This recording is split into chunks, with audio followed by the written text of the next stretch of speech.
Mi nombre es Leandro Giannini, soy abogado, soy profesor de Derecho Procesal en la Facultad de Ciencias Jurídicas y Sociales de la Universidad de La Plata y director del Instituto de Derecho Procesal de esa casa de estudios. Y bueno, ejerzo la profesión, conozco también la situación, el estado de situación también del Poder Judicial como abogado litigante y también en su momento como funcionario que fui durante algunos años de la Suprema Corte de la Provincia de Buenos Aires.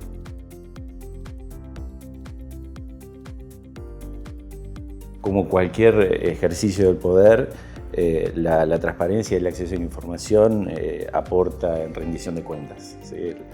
El poder en general funciona mejor cuando es controlado y consecuentemente toda la información que se produzca, que tenga calidad suficiente para supervisar el mecanismo de gobierno de que se trate, va a funcionar mejor solo por ello. Pero para eso se requiere no solo la producción, el acceso, sino además que esa supervisión esté a cargo más allá de las oficinas de gobierno que tienen a su cargo la supervisión de la ciudadanía en general y en su conjunto. El acceso a la información y la transparencia en el funcionamiento del sistema de justicia aporta mucho en términos de confianza de la ciudadanía en el Poder Judicial. Entonces, no solo es un tema de ejercicio de los derechos, del derecho de acceso a la información para el control y supervisión de las políticas públicas o el ejercicio de una rama de gobierno, sino además, en el caso del Poder Judicial es muy importante esta segunda versión, porque casi en ningún poder es tan importante como en el Poder Judicial la idea de confianza en el buen ejercicio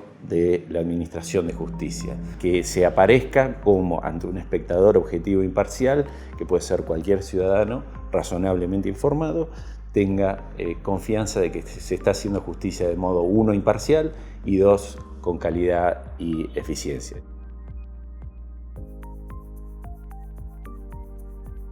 Es un insumo imprescindible para cualquier reforma.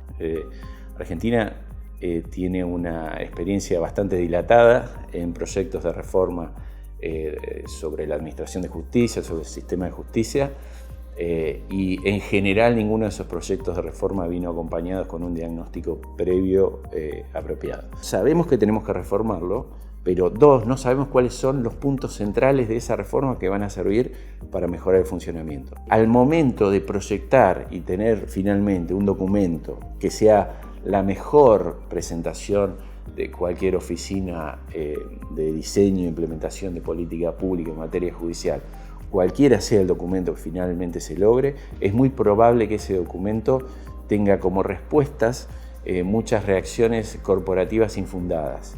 Esas reacciones corporativas en general se basan en la idea de que esa reforma no es posible de implementar en la realidad.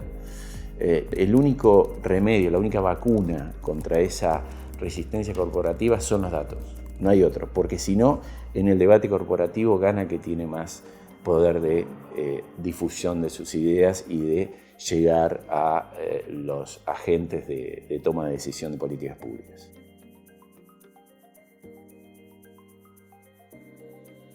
Los problemas de transparencia del Poder Judicial, especialmente en la provincia de Buenos Aires y diría yo generalizadamente en la mayoría de las más importantes jurisdicciones del país, es un problema de transparencia que yo le digo intraprocesal, por un lado, es decir, los problemas de transparencia de cómo los casos se resuelven, se debaten y se presentan en juicio, y el problema que se puede llamar más sistémico o panprocesal. En cuanto al primero, ¿qué se puede hacer para mejorarlo primero? ¿Cuáles son los puntos centrales? Hay que apuntar a los aspectos de trámite, del acceso a la información y calidad de datos sobre el trámite, es decir, acceso a la ciudadanía, buenas herramientas de calidad, con información actualizada, veraz, confiable, de pocos clics accesibles sobre el estado de los expedientes y la consulta de los pasos procesales. El segundo es el debate. En eso Argentina está absolutamente retrasado y tiene un sistema totalmente obsoleto de debatir en juicio. El problema que habitualmente se conoce como los problemas de inmediación, la ciudadanía resuelve sus controversias sin ver en todo el curso del proceso, sin tener una relación directa entre el usuario del sistema, el protagonista del sistema, que debería ser quien defiende sus derechos en juicio, y la persona que va a adjudicar la controversia y los abogados que lo representan. Ese problema tiene muchas formas de solución. el mundo lo tiene resuelto de distintas maneras, pero básicamente parte de la necesidad de que los aspectos centrales en los que se dirimen cuestiones de ejercicio de libertades, patrimonios, etcétera, conflictos de derechos en juicio, sean resueltos solo y únicamente con una audiencia previa, presencial, de las partes ante el juez o la jueza que va a resolver su caso. El objetivo, indudablemente, es tener producción de datos sobre estándares de gestión, de funcionamiento del sistema de justicia, lo que requiere conectar objetivos con datos. ¿Sí? Tenemos que saber cuáles son los objetivos del sistema de justicia, definirlos adecuadamente. Eso ya está definido tanto en la Constitución como en el mismo diseño y de cualquier política pública en materia judicial. Está claro cuáles son esos objetivos. Lo que no tenemos son datos que permitan verificar cómo esos objetivos se plasman en la práctica. E inclusión de datos organizacionales, por un lado, es decir, datos relacionados con la estructura del Poder Judicial, las personas que componen el Poder Judicial, sus antecedentes, identidad, género, extracto social, etc. Cosas que no hay. Hay algunas tablas de quiénes son los jueces de cada juzgado, pero no hay una composición sistemática que permita acceder a esa información de modo sencillo. Y en cuanto al funcionamiento del sistema, aspectos relacionados, por ejemplo, con el diseño e implementación del presupuesto, el seguimiento de la ejecución presupuestaria del Poder Judicial, la infraestructura y contrataciones del Poder Judicial, entre otros aspectos que se puede decir Argentina y la provincia de Buenos Aires no tiene datos adecuados de gestión, y en la gran mayoría de los casos no tiene dato alguno.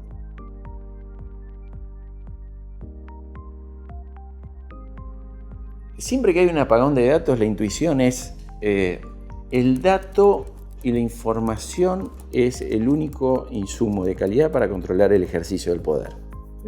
Intuitivamente la respuesta es: siempre que no se produce información de calidad, es cuando los agentes que tienen que producir la información son los mismos que tienen que ser controlados, probablemente esté pasando que no haya un estímulo adecuado para producir esa información, porque para lo único que sirve esa información inicialmente es para supervisar el ejercicio de ese poder.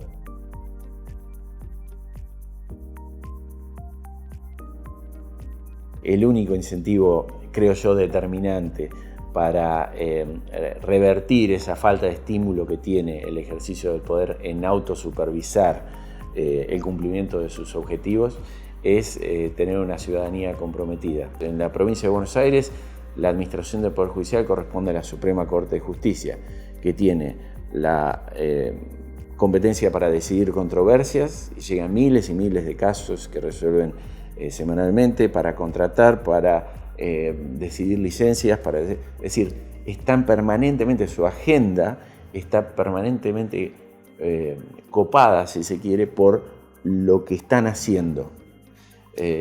Y la planificación, la modificación estructural de problemas como este requiere atención en algo distinto. Hacer una pausa y decir: esto es lo que yo debería estar haciendo, y el Poder Judicial, ¿qué debería estar haciendo en contrapartida? Esa pausa es necesaria. Creo ahí que el mundo académico tiene mucho que aportar, porque es precisamente el ámbito en el que esas pausas son objetivos institucionales.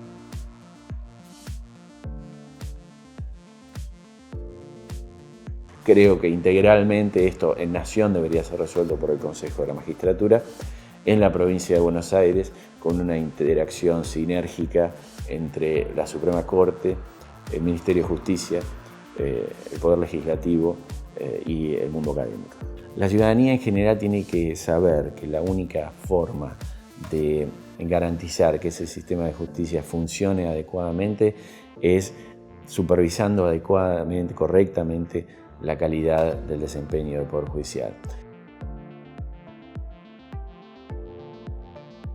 No solo por una cuestión de principios, obviamente, cualquier decisión relevante política pública tiene que estar caracterizada por la participación ciudadana, es decir, no solo porque es un imperativo constitucional y convencional hacerlo, sino porque además es un imperativo epistémico. Es muy fácil darse cuenta que ninguna reforma puede tener calidad suficiente si no advierte cuáles son los problemas que el sistema que se quiere reformar tiene en la realidad. Y para eso se necesita gente que vea el problema de distintas ópticas. En cualquier proceso deliberativo o participativo se pueden recibir opiniones sobre buenas y malas prácticas. Eso es una plataforma abierta donde cualquiera debería estar en condiciones de subir información que sea útil como insumo de calidad. Cuando se definen cuáles son las necesidades centrales de la reforma, también tiene que haber una participación abierta de la ciudadanía en el debate de esas ideas.